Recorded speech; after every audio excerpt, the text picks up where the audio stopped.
বাংলা গানের ইতিহাসটা ঠিক যেন একটা বিশাল নদীর মতো হাজার হাজার বছর ধরে বয়ে চলেছে।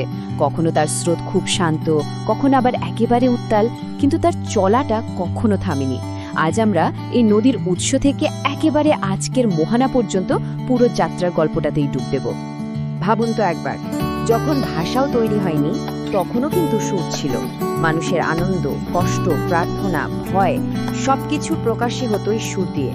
তাই বাংলা গানের ইতিহাসটা যদি বুঝতে হয়, আমাদের একদমের গোড়ায় এর শিকড়ে ফিরে যেতে হবে। আমাদের এই লম্বা যাত্রাপথে আমরা কয়েকটা খুব গুরুত্বপূর্ণ বাঁক দেখব। শুরুটা হবে একদম প্রাচীনকালের আধ্যাত্মিক গান দিয়ে। তারপর সেখান থেকে আমরা চলে যাব একেবারে মাটির কাছাকাছি, মানে লোকসঙ্গীতের দুনিয়ায়। এরপর দেখব কিভাবে আধুনিক গানের জন্ম হলো, এলো বিদ্রোহের সুর, সিনেমার প্রভাব, আর সবশেষে আজকের শহরে জীবনের গান। তাহলে চলুন শুরু করা যাক। তো বাংলা গানের যে প্রাচীনতম রূপগুলো পাওয়া যায়, সেগুলো কিন্তু নিছক বিনোদনের জন্য ছিল না, সেগুলো ছিল আধ্যাত্মিক সাধনার একটা অংশ। মানে শুধু গান নয়, এর ভেতরে লুকিয়েছিল গভীর দর্শন আর তত্ত্বকথা। এখানে দেখুন, বাংলা গানের দুটো একেবারে আদিস্তম্ভ, আর তাদের মধ্যে তফাৎটাও কিন্তু বিশাল।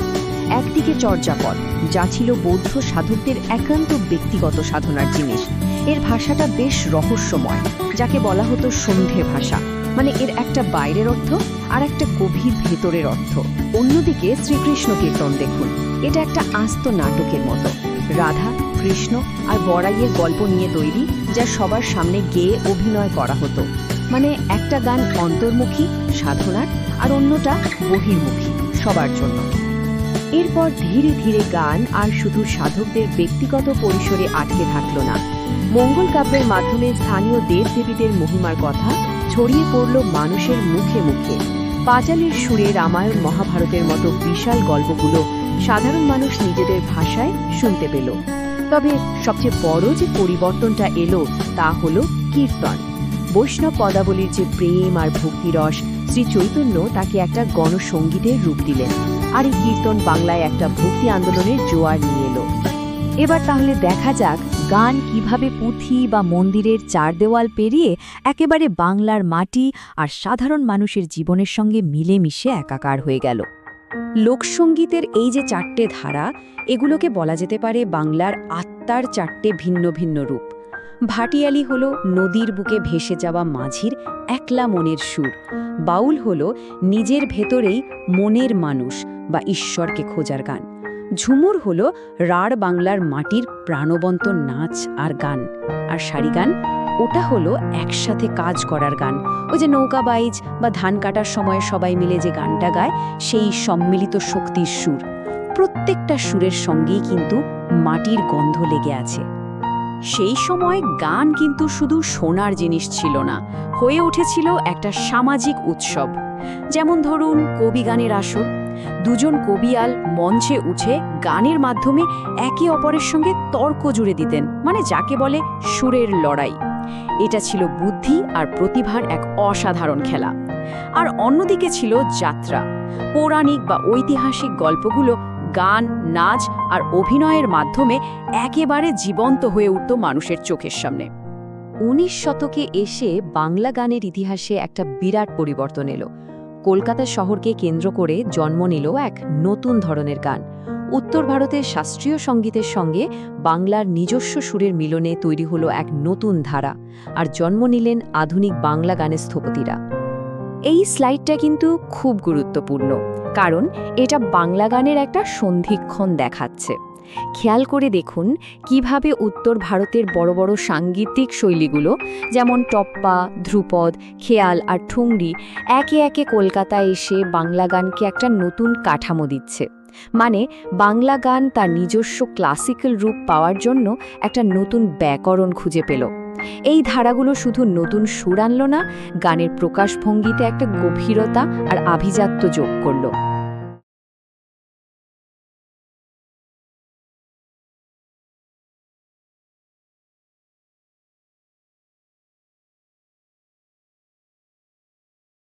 আর এই নতুন ব্যাকরণের ওপর ভিত্তি করেই চারজন কিংবদন্তি গড়লেন আধুনিক বাংলা গানের সৌধ।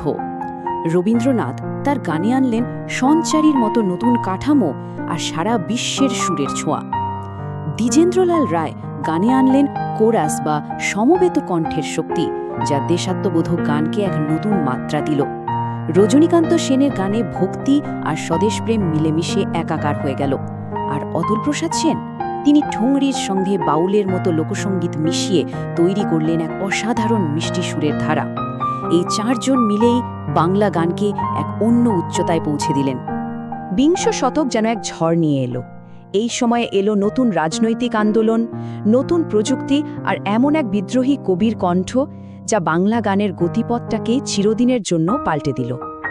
শুধু এই একটা লাইনই যথেষ্ট কাজী নজরুল ইসলামকে চেনার জন্য।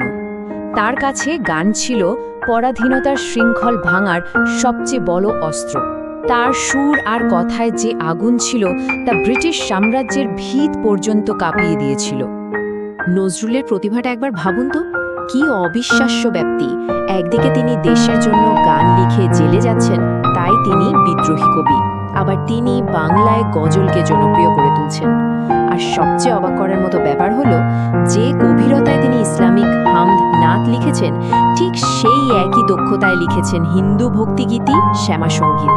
সুরের জগতে এমন অসাম্প্রদায়িক মেলবন্ধন সত্যিই বিরল। আর ঠিক এই সময়ে এলো এমন এক নতুন জাদুর বাক্স, যা গানকে পৌঁছে দিল প্রত্যেক বাঙালির ঘরে ঘরে। হ্যাঁ, আমি সিনেমার কথাই বলছি। সিনেমার প্লেব্যাক সিঙ্গিংয়ের হাত ধরে জন্ম নিলেন এক ঝাঁক কিংবদন্তি শিল্পী। হেমন্ত মুখোপাধ্যায়, মান্না দে, শচীন দেব বর্মন, গীতা দত্ত, সন্ধ্যা মুখোপাধ্যায়, কিশোর কুমার, এই নামগুলোই যথেষ্ট। তাদের কণ্ঠ হয়ে উঠল বাংলা সিনেমার স্বর্ণযুগের পরিচয়, আর আপামর বাঙালির কয়েক প্রজন্মের জীবনের সাউন্ডট্র্যাক। আচ্ছা, এবার চলুন স্বাধীনতার পরের সময়ে। দেশ স্বাধীন হলো, শহরগুলো বাড়তে লাগলো, আর নতুন শহরে জীবনের আশা নিরাশা, স্বপ্ন আর প্রতিবাদের কথাগুলোই ফুটে উঠতে শুরু করলো গানে। এই সময়েই জন্ম নিল গণসঙ্গীত, মানে জনগণের গান। ভারতীয় গণনাট্য সংঘ বা IPT এর মতো সংগঠনগুলোর নেতৃত্বে এই গানগুলো হয়ে উঠল সামাজিক আর রাজনৈতিক প্রতিবাদের এক শক্তিশালী হাতিয়ার। সলিল চৌধুরী বা হেমাঙ্গ বিশ্বাসের মতো শিল্পীরা তাদের গানে তুলে আনলেন মনমন্তর, শোষণ আর সাধারণ মানুষের অধিকারের কথা। গান আর শুধু বিনোদন থাকল না, হয়ে উঠল লড়াইয়ের এক অবিচ্ছেদ্য অংশ। 70-এর দশকে বাংলা গানে আরেকটা বিপ্লব ঘটল। মহিনের ঘোড়াগুলির হাত ধরে জন্ম নিল বাংলার রক ব্যান্ড। তারা যে ধারার গান আনলো তার নাম হলো জীবনমুখী গান, মানে যে গান আমাদের আটপোরে শহুরে জীবনের সুখ, দুঃখ, হতাশা, একাকিত্বের কথা বলে। এরপর 90-এর দশকে এলেন সুমন চট্টোপাধ্যায়, যিনি একা গিটার হাতে গানের কথার বিষয়বস্তুকে একেবারে বদলে দিলেন। তার গান ছিল খুব ব্যক্তিগত, কিন্তু একই সাথে রাজনৈতিক। আর এই পথ ধরেই 90-এর শেষে ফসিলস, ক্যাকটাস, চন্দ্রবিন্দুর মতো ব্যান্ডগুলো এসে রক মিউজিককে বাংলার তরুণ প্রজন্মের প্রধান ভাষা করে তুলল। তাহলে প্রাচীন পুঁথির শান্ত মন্ত্র থেকে শুরু করে আজকের রক কনসার্টের উন্মাদনা পর্যন্ত কি অবিশ্বাস্য একটা লম্বা পথ আমরা পেরিয়ে এলাম, তাই না? সুতরাং শেষ পর্যন্ত ব্যাপারটা কি দাঁড়ালো? আসল কথাটা হলো, বাংলা গান কখনো এক জায়গায় স্থির হয়ে থাকেনি। সবসময় সে সময়ের সাথে সাথে নিজেকে বদলেছে, নতুনকে গ্রহণ করেছে, কিন্তু তার শিকড়টাকে ভোলেনি। চর্যাপদের আধ্যাত্মিকতা, লোকসঙ্গীতের মাটির সুর, রবীন্দ্রসঙ্গীতের গভীরতা, সিনেমার রোমান্স আর আজকের ব্যান্ডের প্রতিবাদ, সবই কিন্তু ওই একটাই নদীর ভিন্ন ভিন্ন স্রোত। আর এই নদীটা কিন্তু আজও বয়ে চলেছে। প্রতিদিন নতুন প্রযুক্তি, সারা বিশ্বের নতুন নতুন সুর এসে এই নদীতে মিশছে। তাই প্রশ্নটা থেকেই যায়, এই চিরপ্রবাহমান বাংলা গানের নদীটা এরপর কোন দিকে বাঁক নেবে? কোন নতুন সুর জন্মাবে এর গর্ত থেকে? সেই উত্তরটা ভবিষ্যতের জন্যই তোলা থাক।